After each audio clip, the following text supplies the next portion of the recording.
სიკვდილის პათოლოგიების შესახებ და ხშირად არის ხოლმე ჩვენს მოსახლეობაში ეგრეთ წოდებული ფარული ჩიყვის ცნება, როგორც თვითონ ახსნიან ხოლმე ესე მარტივად და გასაგებად და დღეს ზუსტად ამ თემასთან დაკავშირებით მოვიწვიეთ არაჩვეულებრივი სპეციალისტი ენდოკრინოლოგიის ეროვნული ინსტიტუტის ექიმი ენდოკრინოლოგი ქალბატონ მარიამ ტაბიძე. დილამშვიდობის მარიამ. მოგესალმებით, მადლობა პირველ რიგში მოწვევისთვის. დიდი მადლობა მოგზაურობისათვის. მარიამ, ჩვენს მოსახლეობას რო უთხრათ, რა არის ფარისებრი ჯირკვალი და ზოგადად რა ფუნქციები აკისრია ორგანიზმში? კი ბატონო, ფარისებრი ჯირკვალი ეს არის ჩვენი ორგანიზმის ყველაზე დიდი ენდოკრინული ორგანო, ვინაიდან მხოლოდ მას გააჩნია შიდა სეკრეტორული ფუნქცია.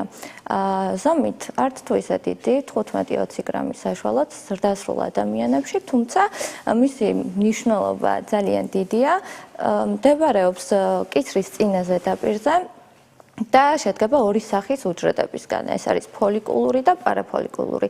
სწორედ ფოლიკულური უჯრედებისგან რეგულირდება, ესე რომ ვთქვათ, და ფოლიკულური უჯრედები გამოყოფს თიროიდულ ჰორმონებს, თიროქსინს და ტრიიოდთირონის. თუმცა ფარისებრის რეგულაციას უშუალოდ აკონტროლებს ჩვენი ადენოჰიპოფიზი, რომელიც თავის ტვინში მდებარეობს და ჰიპოფიზის თირეოტროპული ჰორმონი არეგულირებს უკვე ამ თიროიდული ჰორმონების პროდუქციას. ამ ჰორმონების ეფექტი მრავალგვარია, იქიდან გამომდინარე, რომ უზრუნველყოფს ჩვენი ნივთიერებათა ცვლის, ესე რომ ვთქვათ, ნორმალიზაციას და არეგულირებს რა მათ მეტაბოლიზმს, ასევე ძალიან მნიშვნელოვან როლს თამაშობს აპოპტოზისა და პროლიფერაციის პროცესებში. ანუ რო ვთქვათ, ეს თიროიდული ჰორმონები მოქმედებენ უჯრედის ბირთვებზე, ესე რომ ვთქვათ, გარკვეულ გენების ექსპრესიას აწარმოებენ და ამის შედეგად ჩვენს ორგანიზმში რთავს მეტაბოლიზმი. ანუ ჩქარდება ის, შესაბამისად, თუ თიროიდული ჰორმონები ნორმალურად ფუნქციონირებს, შესაბამისად, ეს ძალიან მნიშვნელოვანია ჩვენი ორგანიზმის ყველა სისტემისთვის და მათი დარღვევის შემთხვევაში პათოლოგიური ცვლილებები უკვე ეს არის სისტემურ ხასიათს იძენს და აი მარტივად რო ვთქვათ, თუ პრობლემა ექმნება გარკვეული სახის პრობლემა ჩვენს ფარისებრ ჯირკვალს, პრობლემა ექმნება ჩვენს მთლიან სხეულს. მარიამ, აი რო უთხრათ ჩვენს მოსახლეობას, აი ის სიმპტომები ზოგადი კი მესმის რომ მთელს ორგანიზმს ახდენს გავლენას, მაგრამ აი როგორ მიიტანონ ეჭვი რომ მათ ფარისებრ ჯირკვლის პათოლოგია? კი ბატონო, დავიწყოთ მაშინ ჰიპოთირეოზით, რომელიც ყველაზე აქტუალური და ცნობილია ასევე ჩვენი მოსახლეობისთვის. ჰიპოთირეოზი ვითარდება თიროიდული ჰორმონების დეფიციტის შედეგად. ანუ ფარისებრი ჯირკვალი ვერ გამოიმუშავებს საკმარისი რაოდენობით, ესე რომ ვთქვათ, თირეოტროპულ ჰორმონებს. პათოგენესაც მოკლედ რო შევეხოთ, გვაქვს პირველადი ჰიპოთირეოზი და მეორადი ჰიპოთირეოზი. ნუ პირველადი ეს არის, რაც კლინიკურ პრაქტიკაში ძალიან ხშირია და მეორადი ჰიპოთირეოზი არასდროს არ არის, ესე რომ ვთქვათ, იზოლირებულად არასდროს მიმდინარეობს და ყოველთვის გარკვეული სხვა სახის ენდოკრინული სისტემების, ესე რომ ვთქვათ, მეორად უკმარისობასთან ხდება. რას ნიშნავს ეს? მაგალითად, ჰიპოკორტიციზმი, ფარისებრი ჰიპოფიზის უпроსწორად მიკროადენომები და ასე შემდეგ და რაც შეეხება პირველად ჰიპოთირეოზს, როგორც ვთქვი, 99% შეიძლება პრაქტიკაში შევხვდეს ჰიპოთირეოზი და მისი ძირითადი მიზეზია ქრონიკული აუტოიმუნური თიროიდიტი. კლასიფიკაციას რო გავყვეთ, ხდება იატროგენული ჰიპოთირეოზიც, რომელიც უშუალოდ ფარისებრ ჯირკვალზე ჩატარებული ოპერაციების შედეგად ვითარდება, ან იოდოთერაპიის შედეგად და ასევე ხდება ტრანზიტორული ჰიპოთირეოზი, რაც ასევე ძალიან საინტერესოა, იქიდან გამომდინარე, რომ ეს ვითარდება უფრო თიროსტატიკური მედიკამენტის მიღების ფონზე, ასევე ვითარდება ჭარბი იოდის მიღების ფონზე და ასე შემდეგ. ეხლა ჰიპოთირეოზის სიმპტომებზე რო გადავიდეთ, როგორც ვთქვით, არის სისტემური, არის ესე რომ ვთქვათ, არასპეციფიურიც შეიძლება ითქვას და მაგალითად რო დავიწყოთ, პაციენტები ხშირად უჩივიან დაღლილობისკენ მიდრეკილებას. რატომ? იმიტომ რომ ვინაიდან ნივთიერებათა ცვლა შენელდება, ენერგია შესაბამისად დიდი რაოდენობით ვერ გამოიყოფა და ამიტომ პაციენტები ხშირად გვეუბნებიან ადვილად ვიღლები, კუნთების ტკივილსაც უჩივიან ამ დროს ზოგად საერთო სისუსტეს. ასევე მნიშვნელოვანი სიმპტომია ყაბზობისკენ მიდრეკილება, ვინაიდან ნაწლავები ამ დროს სწრაფად, ესე რომ ვთქვათ, ვერ პერისტალტირებს. გულის რითმის დარღვევა, ბრადიკარდია ძალიან მნიშვნელოვანია, რადგან ფარისებრი ჯირკვალი უშუალოდ გავლენას ახდენს სიმპათიკური ნერვების, ესე რომ ვთქვათ, მუშაობაზე, სწორ მუშაობაზე. ასევე წონის მატება, გონების და კონცენტრაციის დეფიციტი, სიცივის აუტანლობა, ვინაიდან სითბოს წარმოქმნა ამ დროს სწრაფად ვერ მიმდინარეობს. ხშირად გვეუბნებიან ზედა კიდურებში სიცივის შეგრძნება, რადგან ფარისებრი ჯირკვალი მნიშვნელოვანია ჩვენი სისხლძარღვების ფორმირებისთვის და შესაბამისად სისხლძარღვები ამ დროს უფრო შევიწროებულია. ასევე ძალიან მნიშვნელოვან როლს თამაშობს საოფლე და ესე რომ ვთქვათ ცხიმოვანი უჯრედების წარმოქმნაში და თუ მისი ფუნქცია დაქვეითებული იქნება, ყოველთვის პაციენტები გვეუბნებიან კანის სიმშრალეს, თმის ცვენას, ბრჭყილის მტვრევადობას და ასე შემდეგ. ანუ სიმპტომი ძალიან მრავალფეროვანია. მრავალფეროვანია. მთელს ორგანიზმზე ახდენს გავლენას და ხშირად არის ხოლმე ვთქვათ პაციენტები ხან ამ სხვადასხვა სიმპტომების გამო ხან დერმატოლოგს მიმართავენ, ხან კარდიოლოგს, ხან თერაპევტს და მერე ხდება გადამისამართება ასე ვთქვათ ენდოკრინოლოგთან პაციენტის.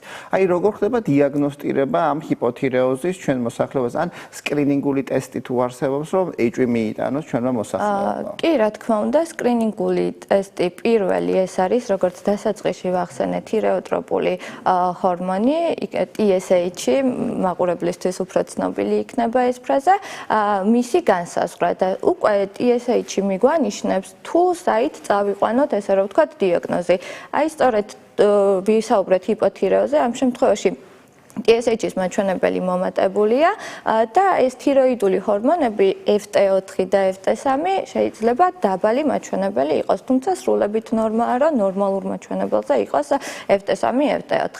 ჰიპერთირეოზი არ გვეხსენებია და ძალიან ესეც მნიშვნელოვანი გამოვლენაა. ამ შემთხვევაში ხდება TSH-ის პირიქით დაბალი მაჩვენებელი და FT4, FT3-ის მაღალი მაჩვენებელი და ეს თიროიდული ჰორმონების, ესე რომ ვთქვათ, ჭარბი გამოყოფა ტოქსიურად მოქმედებს ჩვენს ორგანიზმში და შხამიანი ტოქსიკური ჭიყვი კი ბატონო. და აი რა სიმპტომები შეიძლება ჰქონდეს მას? ეს უფრო, ესე რომ ვთქვათ, საპირისპიროა ჰიპოთირეოზის და ამ დროს პაციენტები უჩივიან შფოთვებს, ადვილად გაღიზიანებას, გულსიზარღვთა სისტემის კუთხით ესე რომ ვთქვათ, ტაქიკარდიას, მძიმე შემთხვევაში შეიძლება მოციმციმე არითმიაც კი განვითარდეს. ასევე კუჭნაწლავის კუთხით ფაღარათისკენ მიდრეკილებას. ასევე მნიშვნელოვანია რეპროდუქციული კუთხითაც, იქედან გამომდინარე, რომ ქალბატონები ხშირად უჩივიან არარეგულარულ მენსტრუალურ ციკლს და ესე რომ ვთქვათ, შეიძლება ციკლის არარსებობიდან დაწყებული პირიქით ჭარბი, ესე რომ ვთქვათ, მენსტრუალური ციკლი გქონდეს. მამაკაცების შემთხვევაშიც ძალიან ესე რომ ვთქვათ, მნიშვნელოვანი სიმპტომებია გინეკომასტია, ანუ სარძევე ჯირკვლების გადიდება, ან ერექციული დისფუნქცია და ასე შემდეგ. ასევე აქ უფრო პაციენტები ჰიპერჰიდროს, ანუ ოფლიანობას უჩივიან, კანი უფრო ნოტიოა. ასევე ხელების ტრემორი, რაც ყველაზე ესე რომ ვთქვათ, გამოხატული ჩივილი შეიძლება იყოს. ამ შემთხვევაში მცირე ხელების ტრემორიდან დაწყებული, აი შეიძლება მთლიანი სხეულის ცახცახიც კი იყოს გამოვლენილი და ერთი კიდე ძალიან მნიშვნელოვანი და ესე რომ ვთქვათ, პირდაპირი სიმპტომი ოფთალმოპათიები, ანუ თვალის კუთხით დაზიანებები, საწყის ეტაპზე ყოველთვის ან თვალის სიმშრალე, თვალის წვა, ან პერიორბიტალური შეშუპება, მაგრამ ესე გართულებულ შემთხვევაში შეიძლება ეგზოფთალმი, ანუ რასაც თვალების წინ წამოწევას ვეძახით, გამოიწვიოს და უფრო რთულ შემთხვევაში შეიძლება მხედველობის ნერვიც დააზიანოს. აი ხატია საკითხვა, დია ხატია გისმენთ? შოთა, კიდევ ერთხელ დილამშვიდობის მივესალმები შენს არაჩვეულებრივ სტუმარს და მარიამთან მექნება და შენთან ერთი კითხვა, ეხლა თქვენ რა სიმპტომების ჩამოთვალეთ, ეს სიმპტომები ძირითადად დამახასიათებელია ხოლმე ასევე ქალებში მენსტრუალური ციკლის წინა პერიოდში, PMS რასაც ეძახიან. თუ ეს სიმპტომები ამ პერიოდში აქ მხოლოდ ქალს და შემდეგ გაზდის, მაინც საყურადღებოა და შეიძლება კონდეს საქმე უკვე თირეოდითთან თუ გაიარა და ვთქვათ მხოლოდ და მხოლოდ თვეში ერთხელ ამ პერიოდშია, არ არის დიდად საყურადღებო. ხო, ძალიან კარგი კითხვა, მადლობა ხატია. ნუ ამ შემთხვევაში სიმპტომები, როგორც თავიდან ვახსენე, არასპეციფიურია და შეიძლება აი ამ სიმპტომების ჩამონათვალის ფონზე დავაკავშიროთ, ესე რომ ვთქვათ, ჩვეულებრივ ცხოვრების წესს და ესე რომ ვთქვათ, გადატვირთულ ცხოვრების გრაფიკს, აი ეს დაღლა თუნდაც ეს ზოგადი საერთო ემოციური ცვალებადობა, წონის მატება და ასე შემდეგ. ამიტომ ყოველთვის ძალიან მნიშვნელოვანია სკრინინგულად მაინც გავიკონტროლოთ ზუსტად ეს თირეოტროპული ჰორმონის მაჩვენებელი და უკვე იმის მიხედვით დავგეგმოთ საით წავიყვანოთ, ესე რომ ვთქვათ, მკურნალობა გინეკოლოგიური კუთხით მივხედოთ ამას თუ ენდოკრინოლოგიური კუთხით. რა თქმა უნდა, ეს სიმპტომები შესაძლებელია იყოს, მაგრამ მიუხედავს ამ მენოპაუზასთან და თქვათ კლიმაქსურ ცვლილებებთან, ციკლთან დაკავშირებული ასოციაციები შეიძლება იყოს, მაგრამ მაინც ფარისებრ პათოლოგია უნდა გამოირიცხოს ესეთ შემთხვევაში. მარიამ, ასევე მინდა კითხო, ხა გაზაფხული სეზონია, ვირუსების სეზონია და ხშირად ჩვენი მოსახლეობა აღნიშნავს ხოლმე ტკივნეულ ფარისებრ ჯირკვალს ან ტემპერატურის მატებას. აი აქ უკვე რა პათოლოგიასთან გვაქვს ჩვენ საქმე? ხო, ეს ძალიან საინტერესოა. ქვემწვავე თიროიდიტს გულისხმობთ. აქედან გამომდინარე, ქვემწვავე თიროიდიტი ეს არის ფარისებრი ჯირკვლის ანთება. და ყველაზე ხშირად ეს მიმდინარეობს ვირუსული ინფექციების შემდეგ. ანუ რას გულისხმობ? აი გაზაფხული სეზონი ახსენეთ, ახლა ძალიან გახშირებულია ზედასასუნთქი გზების რესპირაციული ვირუსული ინფექციები და შესაბამისად შემდეგ შეიძლება ხა ყოველთვის არა რა თქმა უნდა, მაგრამ პაციენტები ხშირად მოდიან ჩვენთან, ესე რომ ვთქვათ, კისრის მიდამოში დაჭიმულობის და ტკივილის შეგრძნებით და ჩვენ მაშინვე ესე რომ ვთქვათ, ვარაუდობთ, რომ დიაგნოზი შეიძლება ქვემწვავე თიროიდიტი იყოს. გარდა კისრის ტკივილისა, რომელიც გადაეცემა ყურში, ქვედაღბაში, კისრის ესე რომ ვთქვათ, მთელს ნაწილში, უფრო ძლიერდება ეს ტკივილი თავის ესე რომ ვთქვათ, გამოძრავებით და ესე რომ ვთქვათ, კლაპვის დროსაც კი. შესაბამისად, ჩივილები ამ დროს და დიაგნოსტიკა ძალიან მარტივია. იქედან გამომდინარე, რომ ამ დროს ლაბორატორიული კვლევებით ანთებითი მარკერები არის მომატებული. თუმცა ჰორმონალური პანელით შეიძლება ამ დროს დაგვერღვას, ვინაიდან ამ დროს ფარისებრი ჯირკვალი ზიანდება, შესაბამისად პირველი ეტაპი ეს არის თირეოტოქსი, ანუ დროებითი თირეოტოქსიკოს ვეძახით, იქედან გამომდინარე, რომ ჭარბი რაოდენობით ეს თიროიდული ჰორმონები გამოიყოფა და შესაბამისად გვაქვს მსგავსი ჩივილები, ანუ ტაქიკარდია, უფლიანობა, ასევე ტემპერატურის მატება და ასე შემდეგ. მაგრამ ეს პროცესი შემდეგ შეიძლება უკვე ჰიპოთირეოში გადავიდეს, ვინაიდან უკვე ჰორმონების, ესე რომ ვთქვათ, ნაკლებობაში გადავდივართ. შესაბამისად, მართვადია, რა თქმა უნდა, ეს პროცესი. ყოველთვის ვაქცევთ ყურადღებას როგორც სიმპტომებს, ასევე ლაბორატორიულ მაჩვენებლებს და ფარისებრი ჯირკვლის ეხოსკოპიაც ультრავგერაც ამ შემთხვევაში ძალიან მნიშვნელოვანია.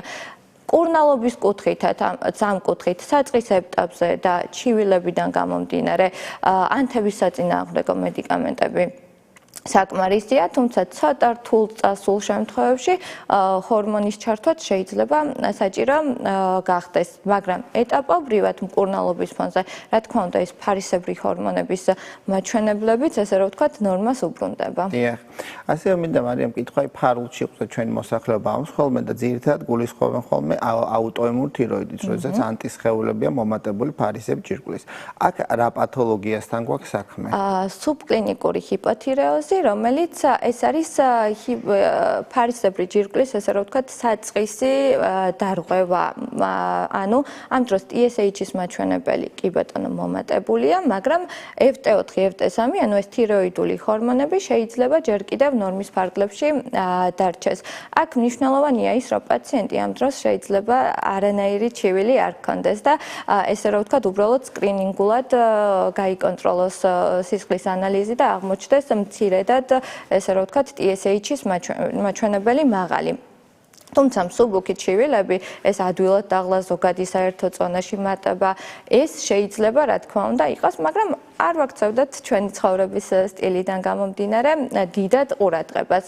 ამ შემთხვევაში მკურნალობას ყოველთვის ვცდილობთ ხოლმე რომ მაშინვე არ დავიწყოთ ჰორმონ ჩანაცვლებითი თერაპია, მაგრამ აქ ძალიან მნიშვნელოვანია როგორც ლაბორატორიული კვლევები, ასევე ძალიან მნიშვნელოვანია ულტრაბგერითი სურათი, როგორ გვაქვს და ასევე მნიშვნელოვანია პაციენტის ასაკის სიმპტომები და მიმდინარე მდგომარეობა. ანუ რას გულისხმობ მიმდინარე მდგომარეობაში, თუ პირობითად დავსვით დიაგნოზი სუბკლინიკური ჰიპოთირეოზისა, ამ ჰორმონ ჩანაცვლებითი თერაპიის საჭიროება დგება მაშინ, მაგალითად ერთი შემთხვევა რო ვთქვათ, თუ პაციენტი გეგმავს ორსულობას, ან თუ არის პროგრესირებადი ორსულობა. ამ შემთხვევაში უკვე ვითვალისწინებთ ამ საკითხსაც და მკურნალობის ტაქტიკას, ესე რომ ვთქვათ, ვცვლით. დიახ, აი ხატია საკიდე კითხვა, დიახ, ხატია გისვა. ერთი კითხვაც მექნება თქვენთან, როდესაც პირიქით არის, თქვათ შემთხვევით ეხოსკოპიური ულტრაბგერითი კვლევით, აღმოვაჩენთ, რომ ჩვენი ფარისებრის ზომა არის ნორმაზე მეტი, მაგრამ ჰორმონალურად ყველაფერი წესრიგშია. აი მაშინ რასთან გვაქვს საქმე? ხო, ამ შემთხვევაში უფრო ფარისებრი ჯირკვალი ზომაში დიდდება, ანუ დიფუზურ ჩივხსაც ვეძახით. ამ შემთხვევაში ესეთ კონკრეტული მკურნალობა შეიძლება არ დავნიშნოთ და რაღაცა ჰორმონები არ დავნიშნოთ, თუმცა პერიოდულად კონტროლი, თუნდაც თიროიდული ჰორმონების, ასევე ულტრაბგერითი კვლევის 3 თვეში ერთხელ, 6 თვეში ერთხელ მნიშვნელოვანია, რომ რამე სადმე არ გამოგვეპაროს. და ბოლოს მინდა მარიამ კითხო, რამდენად განკურნებადი ცოტა უხეში ნათქვამი, მაგრამ მართვადია ფარისებრი ჯირკვლის პათოლოგიები. ფარისებრი ჯირკვლის პათოლოგიები დღესდღეობით ნამდვილად მართვადია. საგანგაშო ამაში არაფერი არ არის. ჰიპოთირეოზის შემთხვევაში, როგორც თქვით, ვიწყებთ ჰორმონ ჩანაცვლებით თერაპიას, თუ კვანძებია, მაგ შემთხვევაში კეთილთვისებიან კვანძებს, რა თქმა უნდა, ვაკვირდებით და მთელი ცხოვრება შეიძლება ამ კვანძებთან ერთად ვიცხოვროთ და არანაირი მედიკამენტოზური ჩარევა არ იყოს საჭირო. ასევე თუ მაგალითად კვანძი შეიძლება ავთვისებიანობისკენ მიუთითებდეს, ამ შემთხვევაშიც არ არის ეს მოუგვარებელი, იქედან გამომდინარე, რომ ყველაზე მართვად, ესე რომ ვთქვათ, სისტემად შეიძლება ჩაითვალოს ფარისებრი ჯირკვლის პათოლოგიები, იმიტომ რომ დღესდღეობით გვაქვს ეგ ფუფუნება, რომ მარტივად მართოთ და პაციენტებს, ესე რომ ვთქვათ, რაღაცა შიში არ დაუნერგოთ ამ კუთხით. დიახ, დიდი მადლობა მარიამ. მადლობა პირიქით. და მე შეგახსენებთ, რომ დღეს ჩვენ საუბრობთ ფარისებრი ჯირკვლის პათოლოგიების შესახებ, ვინც ვერ მოახერხეთ ჩვენი პირდაპირ ეთერში ყურება, შესაძლებელია ჩვენი ჩანაწერს უყუროთ Facebook გვერდზე, რა თქმა უნდა, შეგახსენებთ, რომ ჩვენი სტუმარი იყო ქალბატონ მარიამ ტაბიძე, რომელიც საუბრობდა ფარისებრი ჯირკვლის პათოლოგიების შესახებ. მე ერთი კვირით დაგემშვიდობებით და გისურვებთ ჯანმრთელობას. მადლობა შოთა, ძალიან დიდი წარმატებულ კვირად.